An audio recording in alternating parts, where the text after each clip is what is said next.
তোমার দাদির কি সারাক্ষণ ঘরে শুয়ে বসে থাকা অভ্যাস? উনি তো ঘর থেকে বেরই হন না। অবশ্য ওনার যা বয়স, ওনারই তো একজন লোক দরকার দেখভাল করার জন্য। তুমি একটু তোমার দাদির সেবা যত্ন নিও।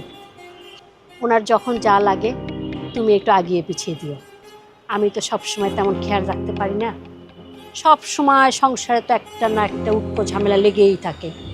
একটা ঝামেলা শেষ না হতে হতে আর একটা ঝামেলা এসে উপস্থিত হয়।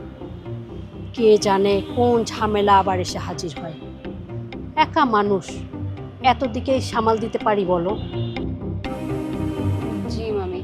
আচ্ছা আমি কাপড়গুলো তুলে দিচ্ছি মামি। না না, তোমাকে তুলে দিতে হবে না। এই যে তুমি নিজে মুখে বলছো না, আমি অনেক খুশি হয়েছি। মাঝে মাঝে না আমার রান্নার কাজে একটু হেল্প করো, তাতেই হবে। এখন তুমি ঘুরে বেড়াও, আমি তো আছি।